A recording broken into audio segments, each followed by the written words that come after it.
The only thing that is different in movie तेरे इश्क में from the movies like Kabir Singh और एक दीवाने की दीवानियत is just the hero background. चूंकि हमें हमेशा शिकायत होती है कि एक male egoistic obsessive violent criminal behaviour रखने वाले लड़के को जो कि एक रेड फ्लैग और लड़की के पीछे पड़ा हुआ है, चूंकि वो एक रिच गाय है तो जस्टिफाइड है। अभी इसको कोई गरीब इंसान बना दो या कोई गरीब तबके से बिलोंग करने वाला बना दो तो वो हरेसर बन जाएगा। So here we present you तेरे इश्क में, जिसमें जो आपका male toxic masculinity egoistic personality लड़की के पीछे, जो कि एक इंतहाई गरीबी से ताल्लुक रखता है, जो कि घर में बैठ के बनियान में दाल चावल खाता है, उसके पास कुछ करने को नहीं है, उसका बाप उसे पुलिस तक छोड़ने जाता है और वापस लेके आता है, ये उनकी लाइफस्टाइल है। वो एक यूपीएससी ऑफिसर्स के भी जो इंचार्ज ऑफिसर होते हैं उनकी बेटी के साथ प्यार कर बैठेगा और उसके पीछे पड़ जाएगा। And guess what, in the end the girl will justify his logic that girls जो होती हैं वो प्यार में लॉजिकल होके गलत सोचती हैं और अपने प्रिंस चार्मिंग के बारे में ये नहीं सोचती कि जो गरीब का पसीना है उनको वो नजर नहीं आता। तो गरीब का पसीना ब्रैकेट में बंद करके आपको ये हीरो प्रोवाइड किया गया है जिसका नाम है Shankar. And the story will definitely blow your mind. So जल्दी से दी हॉटलाइन सब्सक्राइब कर लीजिए and don't forget to like and share the video. तेरे इश्क में रिलीज ऑन 28 नवंबर। ये जो है वो मूवी है by Anand L Rai and it is a spiritual sequel to the movie Raanjhanaa जो कि 2013 में आई थी और उसके एग्जैक्ट 10 साल बाद यानी 2023 में तेरे इश्क में जो है अनाउंस हुई और 2025 में ये रिलीज हुई है। रांझना में भी जो है इसी तरीके की toxic masculinity obsessive love kind of story थी, starring the same Dhanush with Sonam Kapoor. और इस मूवी में तेरे इश्क में सोनम कपूर को रिप्लेस कर रही हैं Kriti Sanon and along with धनुष। ये दोनों जो है वो इसके मेन लीड्स हैं। जी तेरे इश्क में ये Indian Hindi language romantic drama film है, but I want say it a purely romantic film because it is hardly romantic and it is very tragic. Emotional भी नहीं कहूंगी because it doesn't belong to emotions. Emotions के जो एक wrapper में rap करके हमें इस तरीके की movies again and again the जाती हैं। डायरेक्ट किया आनंद एल राय ने एंड इसकी जो स्टोरी है वो बड़ी ही कॉम्प्लिकेटेड किस्म की स्टोरी है। It has a very long run time 2 hours and 48 minutes. It's just drained me out. I don't know what to say exactly. इस मूवी का जो वो यही है कि एक लड़के के गिर्द घूमती है जिसका नाम है शंकर एंड उसको एक मिलती है एक लड़की जिसका नाम है मुक्ति। तो शंकर और मुक्ति की ये स्टोरी है एंड सब इन अ वेरी ट्रेजिक एंड। सो अब ऑलमोस्ट आप लोगों ने जिन लोगों ने मूवी देख ली होगी सो उनको तो पता ही है कि ट्रेजिक एंडिंग है and it is a spoiler review. So movie के बारे में सबसे पहले जो ये दिखाया जाता है कि मुक्ति जो है वो एक फाइन ब्राइट गर्ल है जो कि रिसर्च कर रही है अपनी साइकोलॉजी पे रिसर्च कर रही है। She wants to do PhD और उस रिसर्च के लिए वो इसका जो कॉन्सेप्ट है रिसर्च का जो फोकस है वो है कि जो वायलेंट और एग्रेसिव बिहेवियर है वो चेंज किया जा सकता है, वो उन लोगों को कम्प्लीटली ट्रांसफॉर्म कर सकते हैं। And then she sees Dhanush character as Shankar. तो यहाँ से इन दोनों की फर्स्ट जो है वो मुलाकात होती है जब शंकर वायलेंस दिखा रहा है, लोगों को मार रहा है और वहां से वो उसे रोकती है तो वो उसका हाथ पकड़ लेता है एंड वहां से फिर उसे पुलिस वाले पकड़ के ले जाते हैं, लेकिन फिर वो वापस आता है और इतनी इजीली फिर से उसका हाथ पकड़ लेता है। सो यहीं से मेरे लिए मूवी जो है वो एक होल में गिर जाती है कि आखिर ऐसा कैसे हो सकता है कि एक इतनी bright student and scholar doing PhD वो अपनी स्टडी के बारे में थीसिस के बारे में बातें कर रही है and now she is saving someone और फिर एक लड़का आके एक इंतहाई वायलेंट लड़का आके उसका हाथ दोबारा से पकड़ता है और फिर कहता है कि मतलब क्या पकड़ ही लिया तो आप मार भी दो, और फिर उसका हाथ अपने गाल पे जबरदस्ती मार के कहता है कि देखो मैंने मार लिया और फिर वो उस पर स्माइल करती है। So what kind of this problematic thing which is very much prevailing in our dramas in our movies. मैं सिर्फ ये सोचने में मजबूर हूँ कि ये हमारे जो वो ये है जो ऑडियंस इतनी एजुकेटेड हो चुकी है, हमें जो वो डिफरेंस समझ में आ गया, रियल लव टॉक्सिक लव हर चीज़ का डिफरेंस आपको पता है, लेकिन इसके बावजूद जो है वो इस तरीके की चीज़ों को इस तरीके से ग्लोरीफाई करना और फिर लड़की को ऐसा दिखाना। And the most problematic sentence it is from Kriti Sanon's character कि लड़कियां जो होती हैं वो हम प्रिंस चार्मिंग का वेट करती हैं, हम लॉजिकल हो जाते हैं प्यार में, हम किसी बहुत ही अमीर इंसान का करते हैं और गरीब का पसीना जो होता है वो हमें नजर नहीं आता। Girl what are you talking about? It is not about गरीब का पसीना, it is about someone very violent very criminal behaviour जो कि अपनी सारी जिंदगी जेल में गुजारता रहा है, जिसने कितने लोगों को टॉर्चर किया है, इंजर किया है, जिसके जो एक इंसान कहलाने के लायक नहीं है, वो एक हस्बैंड और प्रिंस चार्मिंग कहलाने के लायक कैसे हो सकता है?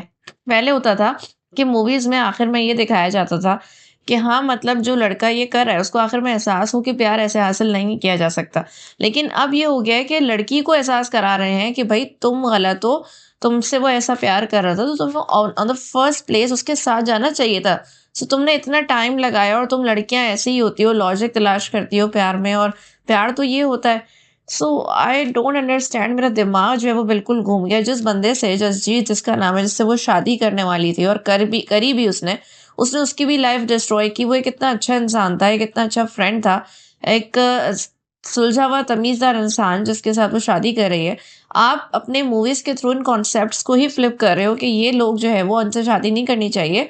द काम cool energy is not just suitable for a girl and this type of love जो कि एक प्यार भी नहीं है, एक ऑब्सेशन है, कि एक जुनून है।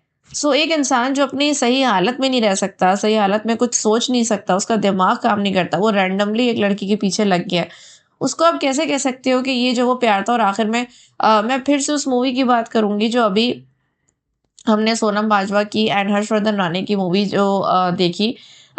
तो उसमें भी जो है वो यही था कि कि लड़का जो वो पीछे पड़ा हुआ है, टॉक्सिसिटी दिखा रहा है। अच्छा, अब इतनी भी डिसेंसी नहीं है कि लड़का तमीज़ से पीछे पड़े। दिखाते हैं फुल बदतमीज़ी से पीछे पड़ा है, घर जला रहा है, सब कुछ जला रहा है। और फिर उसके बाद अ, आखिर में ये होना होता है कि या तो वो मर जाता है या फिर वो नहीं हासिल हो पाता, उसको लड़की हासिल नहीं होती, तो आखिर में लड़की को ही एहसास होगा कि यार मैं कितना गलत थी और मैं उसके साथ चली जाती। यानी लिटरली उस इंसान की वजह से तुम्हारा घर जल गया, तुम्हारी शादी खत्म हो गई, तुम लोगों की इतनी जग हसाई हो गई, तुम लोग का तुम्हारा बाप हॉस्पिटल में पहुंच गया and still you think that he was good for you. So ये बहुत ही ज़्यादा एक्सट्रीमली प्रॉब्लमैटिक स्टोरी है एंड आई डोंट अंडरस्टैंड कि इसमें किसने किसकी लाइफ बर्बाद की है। शंकर ने मुक्ति की लाइफ बर्बाद की है, मुक्ति ने जसजीत की करी है, या शंकर ने मिलकर मुक्ति की पूरी जिंदगी, या फिर मुक्ति ने शंकर और जसजीत दोनों की जिंदगी को बर्बाद किया। So it is a very confusing and problematic concept once again. और मूवी की अगर इंटेंसिटी की बात की जाए, it is so intense although it is very much dragged, बहुत ज़्यादा जो है उसको लंबा किया गया ज़बरदस्ती आपको इस स्टोरी में इन्वॉल्व करने के लिए कि आप फील करें। लेकिन ये जल्दी भी ख़त्म हो सकती थी and there were so many sequences कि कितनी पॉइंट्स पे हमें ये लगा कि ये कितनी अजीब सी चीज़ हो रही है। जस्ट लाइक वो लड़की जो है वो कहती है कि तुम भले से प्यार समझ के मेरे साथ रह लो, मुझे जो है वो अपनी रिसर्च करनी है, तो मैं काम समझ के कर रही हूँ। और वो काम की आड़ में वो सब कुछ ही करने को तैयार है, जो वो डिमांड करता है वो उसके लिए लेके बैठ जाती है। और किस तरीके की डिस्गस्टिंग चीज़ें हैं जो वो दिखा रहे हैं कि वो एक लड़की कैसे ऐसा कर सकती है अगर कोई लड़का उससे ये डिमांड कर रहा है। तो how can she agree to that? ये क्या मजाक चल रहा है?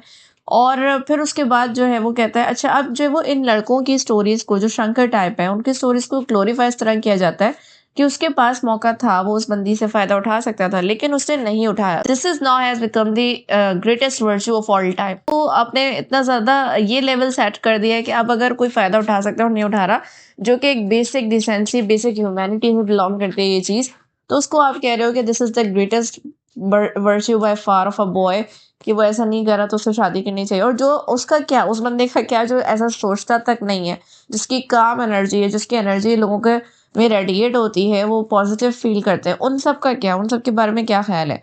So we need to make more productive movies and we need to cast the characters of the positive energy and vibe radiating heroes, ताकि हम इस टॉक्सिसिटी और प्रॉब्लमेटिक बिहेवियर से निकलें। Dhanush character is very much angry, violent, hot headed, जो किसी भी वक्त, जब वो कुछ भी, और वो कोई नॉर्मल वायलेंस नहीं करता, वो मतलब लिटरली वो जला देता है दुनिया। वो अपने आसपास की हर चीज़ को जलाता है, उसे जो मिलता है। उसने अपने बाप अपनी, अच्छा अब मुझे ये समझ नहीं आता कि ये लोग जो ट्रॉमा प्रेजेंट करते हैं कि मेरी माँ बचपन में मर गई थी, जल गई थी, ठीक है आपका ये ट्रॉमा था, लेकिन जो रिश्ता आपके पास है आपके बाप का, जो आपको हर बार बचाता है, जो आपको, आपने फाइनली एक टेस्ट क्लियर किया, आपको सल्यूट कर रहा है, और आप उस बाप के लिए आपने क्या किया? चलो वो माँ तो चली गई, उसको तुम ट्रॉमा बना के जिंदगी भर वायलेंस दिखाओगे, जिंदगी भर बदमाशी दिखाओगे, ये बोल बोल के कि मैं तो करूंगा, मुझे तो ट्रॉमा था।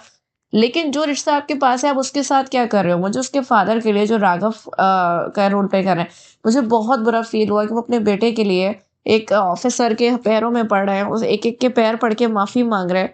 और फिर उसके बाद वो उसे जेल से छुड़ा के लेके जा रहे हैं और उसे स्टोरी सुना रहे हैं कि जब तुम छोटे थे तो तुम आसमान पे देखते थे और तुम प्लेन्स कहते थे तुम्हें पसंद है, तो मैं कहता था एक दिन तुम उड़ोगे।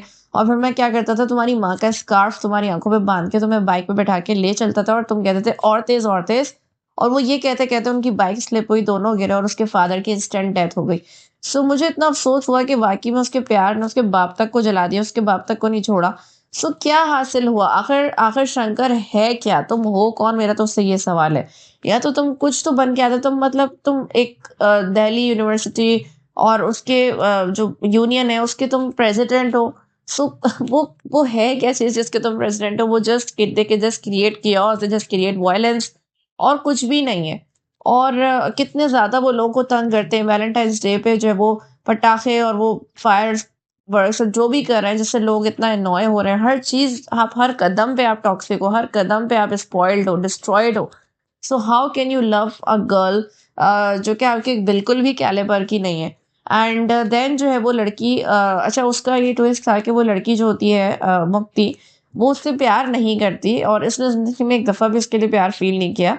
और फिर वो अपने बाप से खुद से कहती है कि कुछ ऐसा इससे कह दें कि ये खुद ही चला जाए। अच्छा, अब जो उसके बाप की बातें थी, इट इज़ ऑल्सो फोर्सफुली ये एक ऑल्सो ट्रेंड चल गया है कि फोर्सफुली लड़की के बाप को या उसके रिश्तेदार को, गार्डियन को, जो भी है उसको विलन बनाना, ताकि जो है वो बुरा लगने लगे और आपको वो हो। हालांकि वो तो विलन है ही नहीं, एक इंसान, एक एक प्रैक्टिकली और लॉजिकली भी नहीं बल्कि एक ऑब्वियस सी चीज है कि एक इंसान जो उसके बाप जैसा है, जो इतने बड़े घर के लोग हैं, वो कैसे एक गुंडे बदमाश शादी कर दे? इट इज नॉट अबाउट गरीब का पसीना या गरीब इंसान। ये गरीब इंसान नहीं था, ये वो इंसान था जिसने अपनी लाइफ अपनी मर्जी से चूज की हुई थी। वो पढ़ सकता था, वो कुछ बड़ा आदमी बन सकता था, उसको बनना आता था, लेकिन उसने चूज किया ये सब बनना कि मैं जो हूँ वायलेंट रहूं, मैं लोगों को मारता रहूं, मैं जेल जाऊं, फिर पापा मुझे वापस छुड़ाने आए। सो ये कैसी जिंदगी है? ये कैसा अप्रोच है आपकी लाइफ को लेके? आप इतने बच्चे तो नहीं हो, इतने बड़े हो गए हो। और फिर उसमें लड़की के बाप को ही विलन बनाया जाता है कि जैसे वो गलत कर रहे हैं, अपनी बेटी के लिए फैसला सही नहीं कर रहे। तो जिस तरह उसके बाप ने बात की है, हैट्स ऑफ टू हिम। मैं बिल्कुल उसको जो है वो 100% यही कहती हूँ कि ऐसी ही बात करनी चाहिए किसी भी इंसान से जो मुंह उठा के आ जाए और कहे कि मुझे आपकी बेटी से शादी करनी है। So what is this behaviour? और फिर वो कहता है कि तुम सही से पढ़, अच्छा फिर उसने नंबर प्लेट नेम प्लेट भी सही से नहीं पढ़ी। क्यों नहीं पढ़ी? उसको खुद ही सही से पढ़नी चाहिए थी। सो उसने कहा कि जितने भी यूपीएससी के ऑफिसर्स हैं वो सबके ये हेड ऑफिसर हैं और सब इनके अंडर में आते हैं। तो उसने कहा कि तीन जो है वो मरहले होते हैं, prelims and mains and interviews. अगर तुम सिर्फ फर्स्ट पेज ही क्लियर करके आ जाओ तो मैं मान जाऊं। तो वो कहता है कि मैं आऊंगा और तुम इंतजार और तुम देखना, जिस दिन मैं तुम्हें कॉल करूंगा तुम उठाना जरूर, ये वो।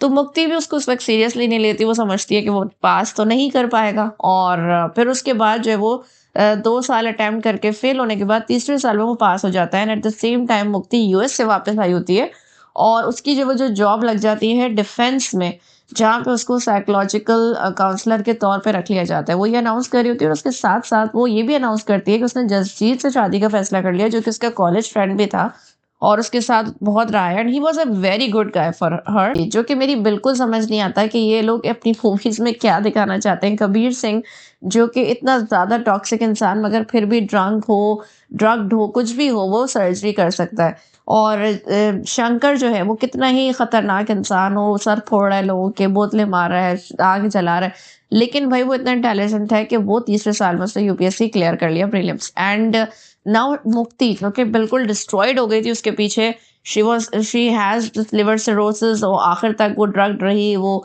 इतना ज्यादा उसने ड्रिंक किया ये वो, लेकिन इसके बावजूद वो डिफेंस में वो still she is the counsellor.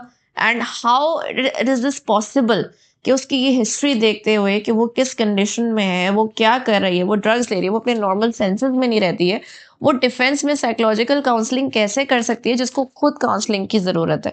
तो ये किस तरीके की रबिश बातें दिखाई जाती हैं मूवीज में, मेरी तो बिल्कुल भी समझ नहीं आता।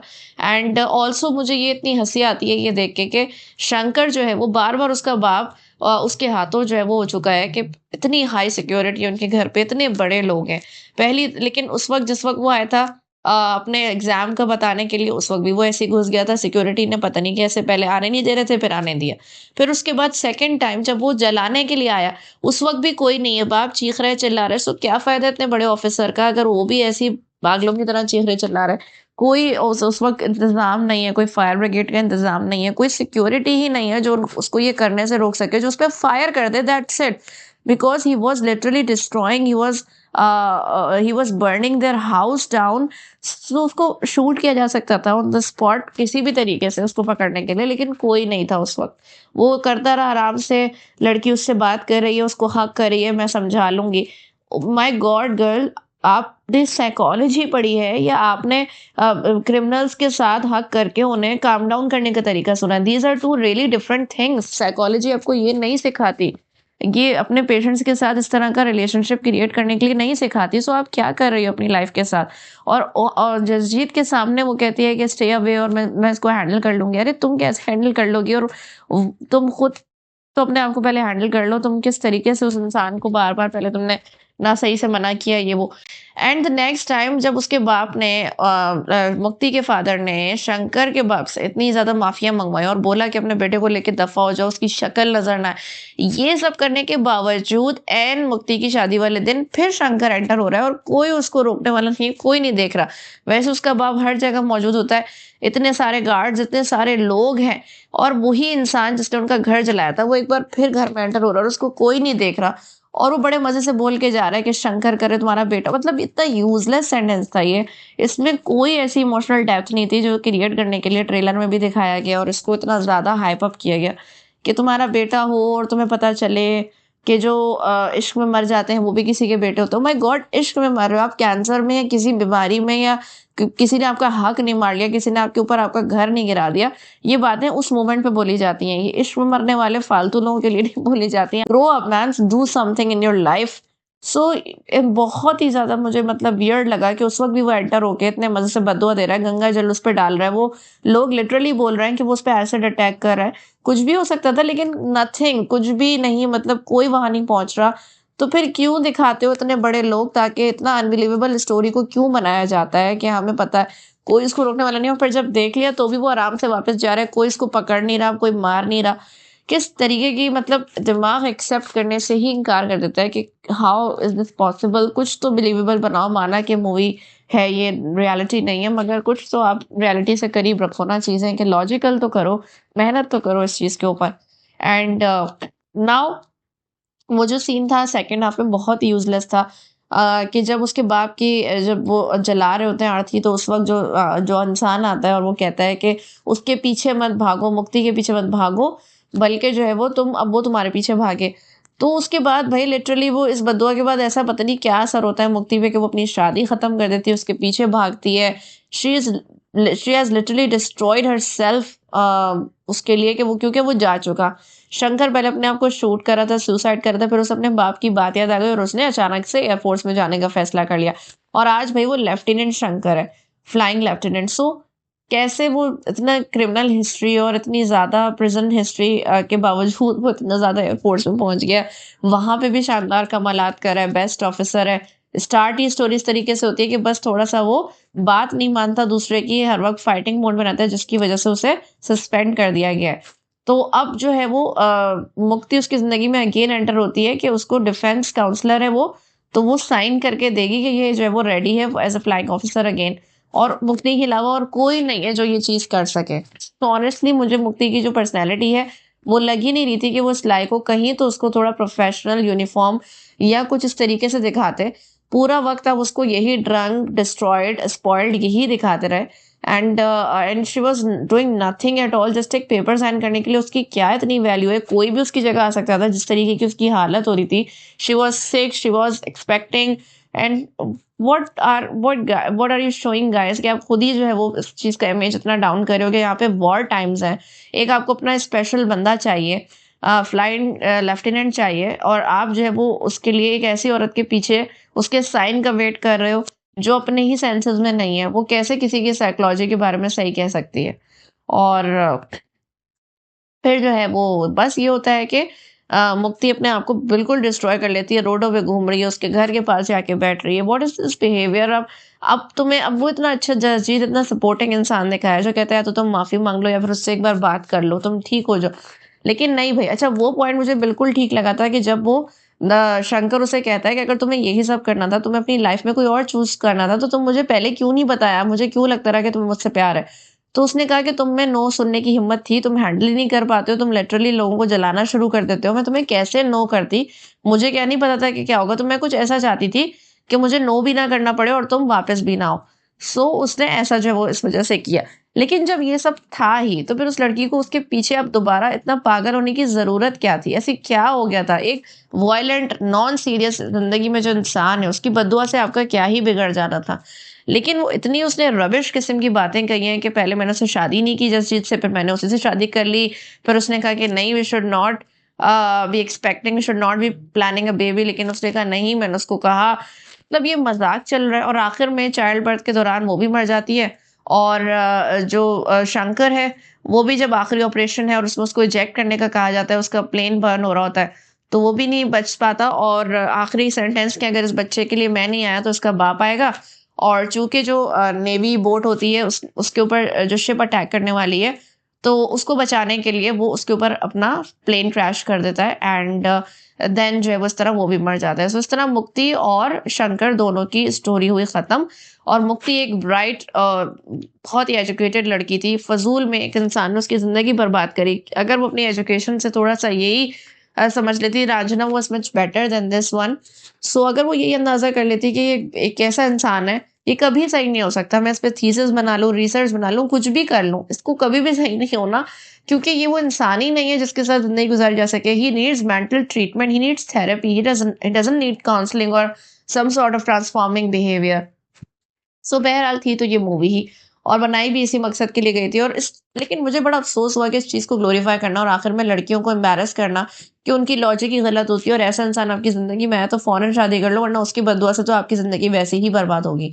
So this kind of problematic behaviour and this kind of problematic messages that are spreading on a very fast pace through our movies, our dramas, that seriously needs to stop. And I'm really disappointed by the message. Now performances की तरफ आए, so Kriti Sanon and Dhanush played very well their roles। और इस movie को अगर इनके acting ने, इनकी जो इंटेंसिव एक्टिंग थी, अगर वो ना होती तो फिर इस मूवी में कुछ भी नहीं रहता, और 3 घंटे के बजाय इंसान 1 घंटे में ही उठ जाए, इस मूवी को टाइम ना दे सके। सो उनकी जो परफॉर्मेंसेस थी वो बहुत ज़्यादा ऑन पॉइंट थी। And the chemistry, I don't think so कि वो चीज़ क्रिएट हो पाई है। मुझे तो इतना ज़्यादा फील नहीं हुआ दोनों के दरमियान कोई भी, क्योंकि वो थ्रू आउट एक प्रॉब्लमैटिक ही लग रहा था, केमिस्ट्री बिल्डअप नहीं हो पा रही थी। लेकिन Kriti Sanon was amazing as a bright faced girl and turning into a very spoiled sick girl. So उसमें जो उनके एक्सप्रेशंस, उनके इमोशंस और वो जो भी चीज़ें ट्रांसफॉर्म होनी थी, she performed really well. And Dhanush acting as a very violent person, और उसके अलावा जो एक वायलेंट भी हो, जो एक सार्केस्टिक भी हो, जो फिर एक लड़की के पीछे भी पड़ा हुआ है, लेकिन फिर उसको जब वो क्या मतलब उस तमाम टॉक्सिक बिहेवियर, टॉक्सिक मैस्कुलिनिटी उसको पोर्ट्रे करना, that was very impressive through his acting. But this concept के वायलेंट है, एंग्री है, हॉट हेडेड है, अल्फा मेल है, लेकिन जो भी है वो आपसे प्यार करता है, and you should respect that and you should be with him. So ये problematic concept, I just do not agree with it, and hope so you guys understand this message as well. Comment your thoughts below and stay